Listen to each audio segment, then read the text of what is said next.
Hello everyone, hope you all are doing good. So now today we are going to discuss our next topic that is language. ठीक है जी, English PS TET 1, 2 दोनों के लिए ये topic है English का. ठीक है जी, जिसका नाम है लैंग्वेज. आज हम लैंग्वेज के कैरेक्टरिस्टिक्स के बारे में पढ़ेंगे. ठीक है जी, उनकी फॉर्म्स के बारे में, फिजिक्स के बारे में पढ़ेंगे और ये बहुत इंपॉर्टेंट टॉपिक है जिसमें से क्वेश्चंस आते ही आते हैं. ठीक है जी, लर्निंग किया, एक्विजिशन किया, मैगजीन्स किए हमने, ये सारे इंपॉर्टेंट टॉपिक्स हैं. प्लस ये लैंग्वेज, इसमें से भी क्वेश्चंस पूछे जाते हैं. राइट, सबसे पहले स्टार्ट करते हैं कि जो लैंग्वेज है वो किन वर्ड से लिया गया है. और ये पहला ही क्वेश्चन पेपर में बनता है जी. ठीक है जी, लैंग्वेज किस वर्ड से लिया गया है. जैसे कम्युनिकेशन पढ़ा था, किस वर्ड से लिया गया था, उसका मीनिंग क्या था आपको पता होना चाहिए. वैसे ही जो लैंग्वेज है वो किस वर्ड से लिया गया है, लैटिन वर्ड से, जिसका मतलब है लिंगुआ, मीन्स टंग, आपकी लैंग्वेज. राइट, और फ्रेंच वर्ड से लिया गया है लैंगुआ, जिसका मतलब है लैंग्वेज.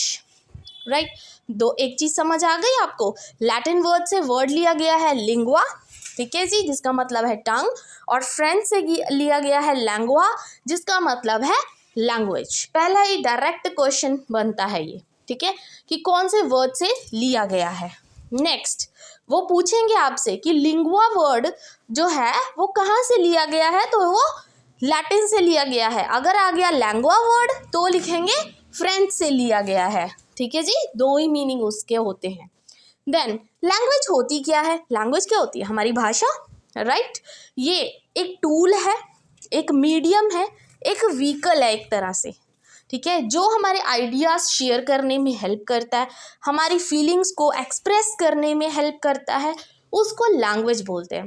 जैसे हर एक इंसान की, मतलब हर एक कल्चर की, ठीक है, अपनी एक भाषा होती है. वो उस भाषा से अपने कल्चर के लोगों से, बाकी कल्चर के लोगों से इंटरैक्ट करते हैं, अपनी फीलिंग्स को एक्सप्रेस करते हैं. ये क्या है, एक टूल है, एक मीडियम है, एक माध्यम है, जिसकी हेल्प से हम क्या करते हैं, कम्युनिकेट कर पाते हैं, बातचीत कर पाते हैं. राइट, ये क्या है, सोशल कंट्रोल है. ठीक है, सोसाइटी के अकॉर्डिंग होता है कि आप कैसी सोसाइटी में रहते हो. सोशली कंट्रोल करता है हमें कि कब हमें किस लैंग्वेज का कहाँ पे यूज़ करना है, तो हमें पता होता है उस चीज़ का. राइट, लैंग्वेज देखो वर्बल भी हो सकती है और नॉन वर्बल भी. तो वर्बल और नॉन वर्बल में फ़र्क आपको पता होना चाहिए. देखिए, इसमें से कोई भी क्वेश्चन बन के आ सकता है. वर्बल क्या होता है, जब हम बोल के उस चीज़ को बताते हैं, और नॉन वर्बल क्या होता है, जब हम एक्सप्रेशंस के थ्रू, जेस्चर्स के थ्रू, बॉडी लैंग्वेज के थ्रू अपनी बात को एक्सप्रेस कर देते हैं. वर्बल, जैसे मैं बोल रही हूँ, आप ये बात समझ रहे हो, जो मैं टॉपिक पढ़ा रही हूँ, ये वर्बल हो गया. नॉन वर्बल क्या होगा, जब सामने मेरे कोई खड़ा है, ठीक है, और मैं आराम से बातचीत कर रही हूँ उससे, और उसकी बॉडी लैंग्वेज से मुझे पता लग रहा है कि वो मेरी बात में इंटरेस्टेड नहीं है, या वो मेरी बात ध्यान से सुन रहा है. देख के बंदे को पता लग जाता है, वो नॉन वर्बल में आ जाता है, जब कुछ बोला नहीं जाए बट ऐसे ही समझ आ जाए.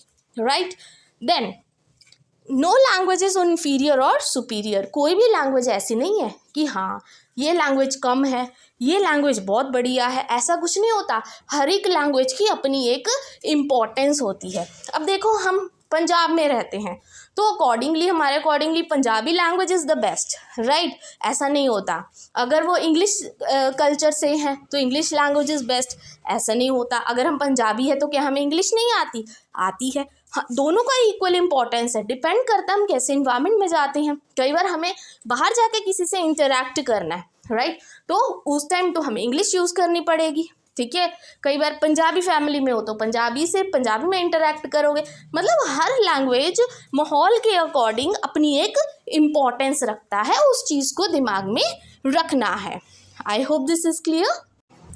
नाउ जो एक लैंग्वेज होती है ना, वो 3 चीज़ों के कॉम्बिनेशन से बनती है. जो हमारी लैंग्वेज है, जो हम बोल रहे हैं, जो भाषा हम बोलते हैं, वो 3 चीज़ों को कंबाइन करके बनती है. सबसे पहला तो वर्ड्स, मतलब हमारी वोकैबुलरी, हम क्या यूज़ कर रहे हैं, कौन से वर्ड्स यूज़ कर रहे हैं. राइट, बोलते टाइम हमें ये बात पता होनी चाहिए. देन ग्रामर, मतलब रूल्स प्रॉपर यूज़ करने हैं, कहाँ इज़ यूज़ करना है, कहाँ वॉज यूज़ करना है.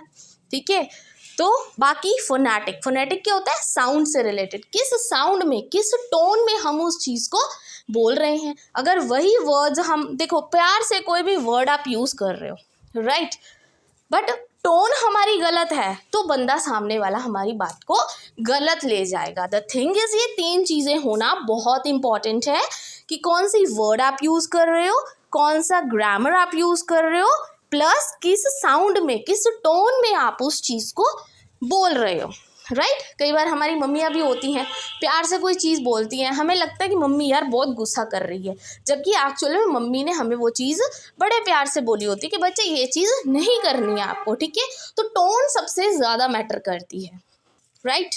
Then characteristics of language. अब लैंग्वेज की कुछ करेक्टरिस्टिक्स है, पूछे जाते हैं इनमें से कौन सा करेक्टरिस्टिक्स नहीं है, तो उससे पहले आपको ये पता होना चाहिए कि करेक्टरिस्टिक्स है कौन से हैं, ठीक है, तभी आप नॉट वाला टिक लगा पाओगे।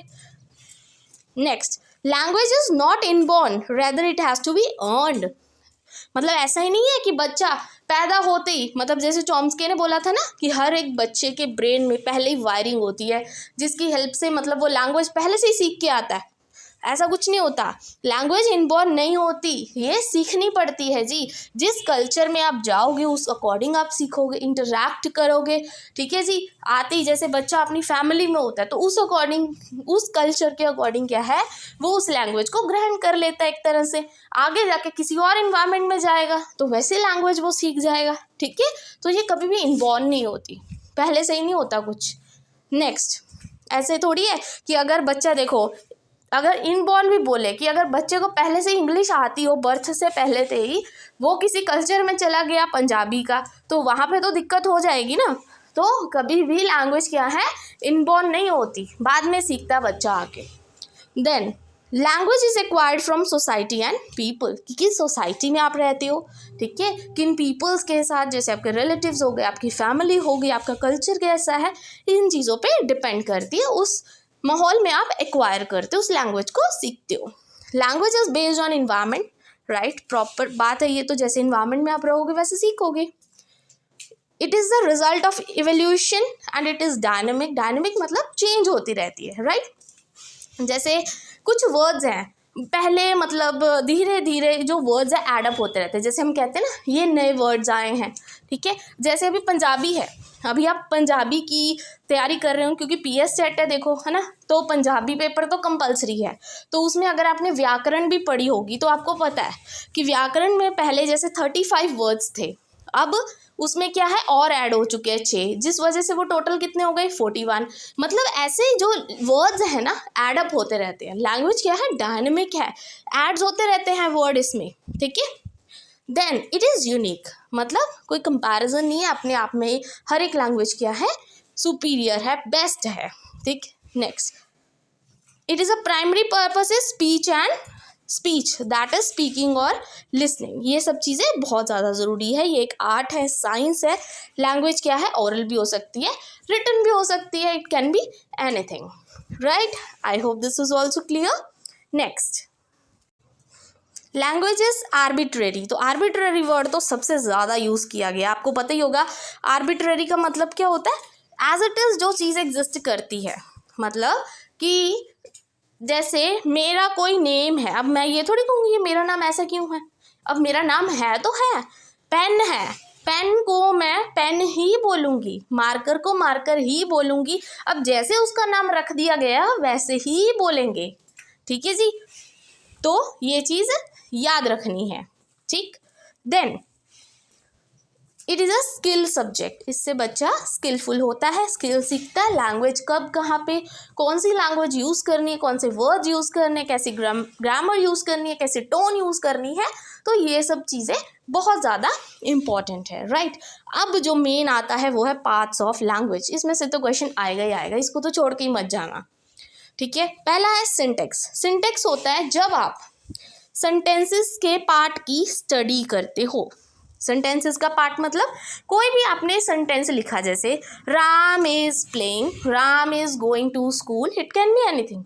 अब आप अलग से निकाल दोगे, उसमें से राम क्या है, सब्जेक्ट है, बाकी जो बचा आपके पास क्या है, प्रेडिकेट है। अगर उसमें भी कोई आपको वर्ब, प्रोनाउन, एडवर्ब कुछ भी दिख रहा है, आप क्या कर दोगे, उस सेंटेंस में से अलग अलग कर दोगे। उसको बोलते हैं सिंटेक्स, मतलब एक सेंटेंस के पार्ट्स को समझना, राइट। फिर आते हैं सिमेंटिक।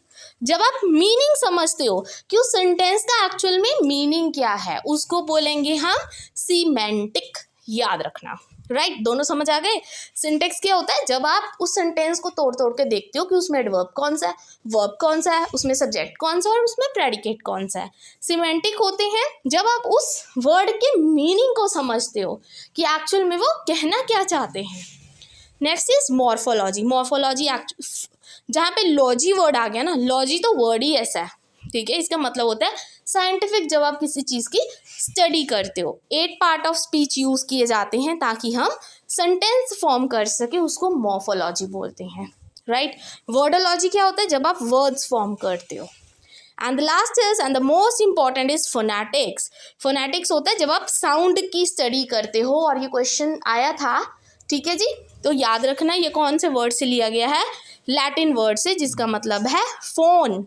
फ़ोन क्या होता है, फ़ोन उठाते हो साउंड आती है, तो फोनेटिक किस चीज़ का मतलब स्टडी होती है, साउंड की स्टडी। कौन सा टोन आप यूज़ कर रहे हो, उस सेंटेंस में कौन सा साउंड निकल रहा है, उस चीज़ की स्टडी को हम क्या बोलते हैं, फोनेटिक्स बोलते हैं, राइट। तो ये था हमारा आज का टॉपिक। आई होप ये टॉपिक आपको क्लियर हो गया हो और आपके लिए यूज़फुल रहा हो। अगर आपको वीडियो अच्छी लगी हो then please don't forget to like and subscribe my channel. Thank you very much.